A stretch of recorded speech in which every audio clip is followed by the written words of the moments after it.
पण आदित्य अजूनही वेळ नाही गेलेली. लवकरात लवकर हिला सोडून दे आणि आपल्या घरी परत ये. आणि प्लीज आता एक घास खाऊन घे प्लीज प्लीज.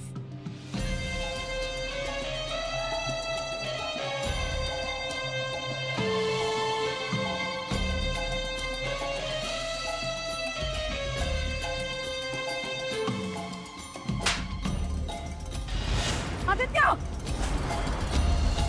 काय आदित्य, तुला कोणी सांगितलं होतं इथे यायला? आणि मला जर भूक लागली असेल ना तर मी विष खाईन, पण तुझ्या हातचं नाही कधी खाणार.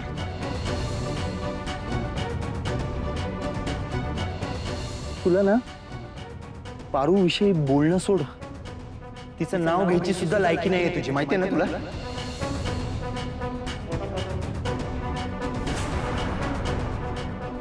आदित्यने आज माझ्यावर हात उचलून खूप मोठी चूक केली आहे. स्वतःच्या डोक्यावरचं छप्पर गेलंय, भिकाऱ्यांसारखा रस्त्यावर आलाय, तरी पण याचा माज अजून उतरलेला नाहीये. त्याच्या या चुकीची शिक्षा तर त्याला आता भोगावीच लागणार. आता मी आदित्य आणि अहिल्याला परत कधीच नाही एकत्र येऊन देणार. बघू ना आदित्य आणि पारू आता स्वतःची काय सोय करतायत ते. त्यांना या घरातून तर बाहेर हकलून दिलंय, मी आता त्यांना या शहरातून पण बाहेर हकलणार.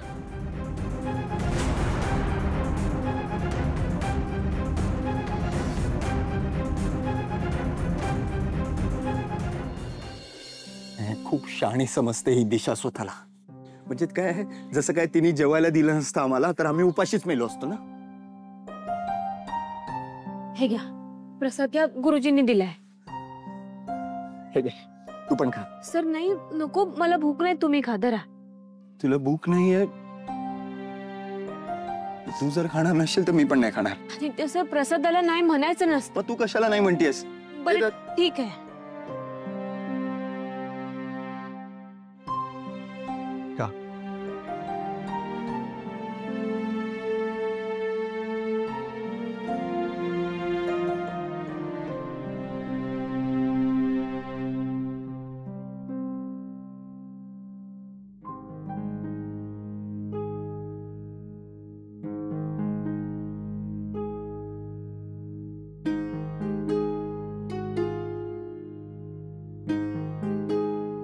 अशी वेळ येईल कधी, माझ्यावर असं कधी वाटलंच नव्हतं.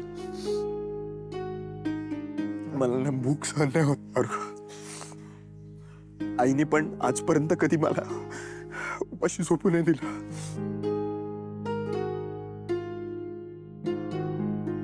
तुला आठवत आहे मी तुझ्यासाठी 2 दिवस नकळतपणे उपाशी राहिलो होतो, ते व्रत वगैरे काय पूर्ण करायचं. पण तेव्हा तुझ्यावरचा राग होता. तू नको काळजी करू, एक दिवस उपाशी राहिले मी काय मरणार नाही. आदित्य सर, असं काय बी बोलू नका. आपल्याला सुखाचा संसार करायचा आहे.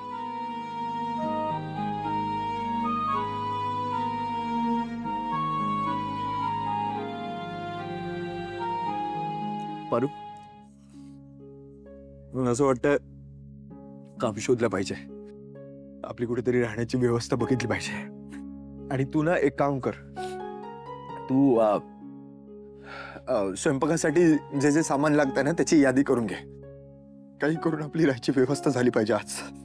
हे दे सर, खाऊन दे. जरा फ्रेश होऊन येतो कुठेतरी. हा, पण तू इथेच थांब, कुठेही जाऊ नको. हा,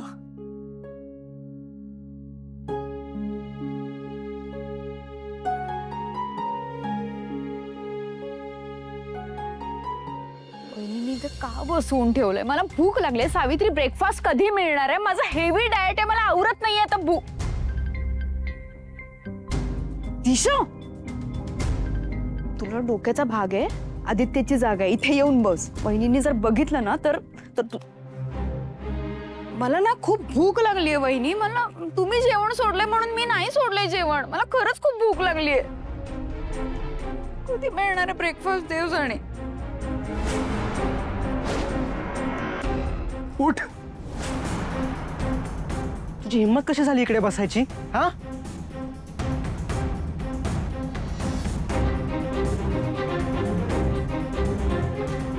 तू इतकी मोठी नाही झालीस की तू या जागेवर बसशील. उठ. प्रीतम, एकतर हा आरडाओरडा करून बोलण्याची काही गरज नाहीये. आणि मला एक सांग, आदित्य आहे का आता या घरात? तसंही एक सासू मॉमने त्याच्या सगळ्या वस्तू ऑलरेडी जाळून टाकल्यात. त्यांना आदित्यची कुठलीच आठवण या घरात नकोय. मग जर या घरच्या मालकिणीला, स्वतः अहिल्यादेवी किर्लोस्करांना आदित्यच्या नावाचा अंशही नकोय, तर तू या एका फालतू जागेवरून काय इतका आरडाओरडा करतोयस?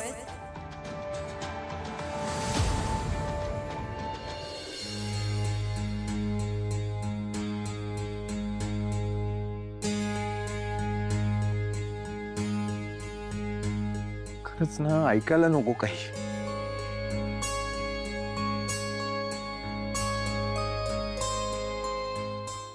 आदित्य सर. कुठे गेली होतीस तू? हा, तुला सांगून जाता येत नाही का ग? आदित्य सर, तुमच्यासाठी कापी आणायला गेले होते. कापी नाही मिळाली म्हणून त्या दादांकडनं चाय आणला. हे घ्या, प्या. कॉफी नाही मिळाली म्हणून चहा आणला. इथे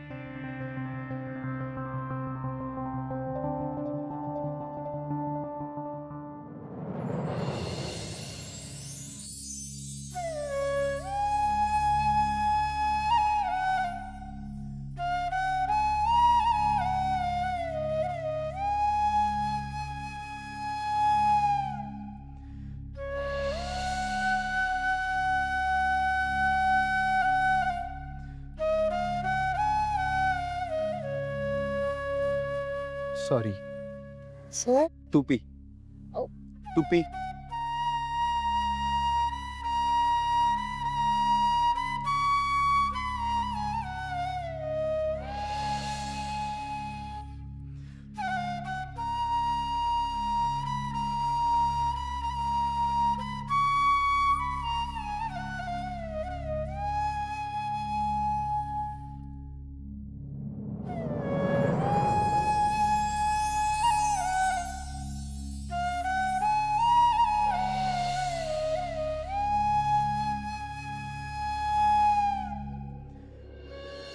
एकतर हा आमचा पर्सनल मॅटर आहे, त्यात बाहेरच्यांनी पडायची काहीच गरज नाहीये.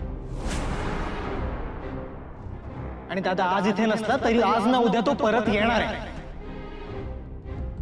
आणि जोपर्यंत दादा परत येत नाही तोपर्यंत या खुर्चीवर कुणी नाही बसायचं. मी बसणार नाही बसायचं बोललो ना एकदा. आई, आईला आईला आई, काय होतं आई? आईला अगं डोळे उघड ना. वहिनी